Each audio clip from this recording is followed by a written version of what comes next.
திமுகவின் அறிவிப்பு பிரம்மாண்டமாக இருப்பது போல் மக்களை ஏமாற்றுவதும் பிரம்மாண்டமாக இருக்கும் என எதிர்க்கட்சி தலைவர் எடப்பாடி பழனிசாமி விமர்சித்துள்ளார்.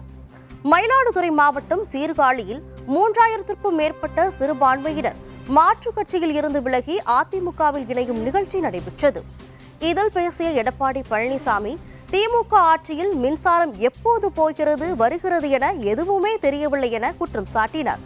3 ஆண்டுகளாக சிறுபான்மை சமூக மக்களை கண்டுகொள்ளாத முதலமைச்சர் தற்போது அழைத்து பேச்சுவார்த்தை நடத்துவது ஏன் என அவர் கேள்வி எழுப்பினார்.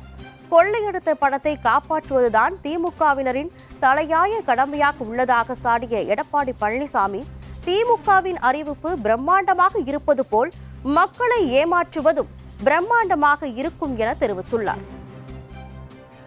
மக்களை ஏமாற்றுவதிலே பிரம்மாண்டமாக இருக்கும், கவர்ச்சிகளால் பேசுவதிலே முதலிடம் வைப்பார்கள்.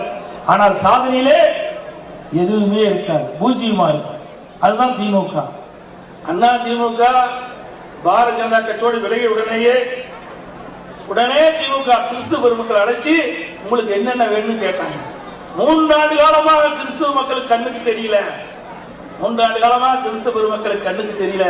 விடியா திமுக முதலமைச்சருக்கு நாங்க பாரதிய ஜனதா கட்சியோடு கூட்டணி இல்லை என்று சொன்னாலே கிறிஸ்துவ பெருமக்களும் இஸ்லாமிய பெருமக்களும் எங்களை நாடியுடன் திமுக முதலமைச்சர் அழைத்து அமர வைத்து பேசுகிறார், அவருடைய கோரிக்கை கேட்கிறார்.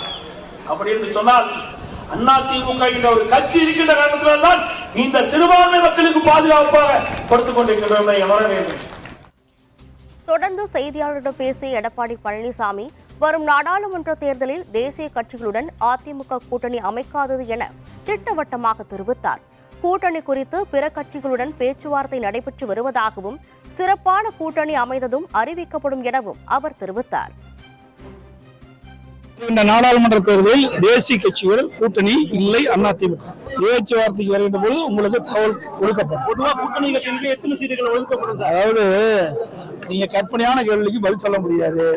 எங்களுடைய கூட்டணி சிறப்பான கூட்டணி அமையும்.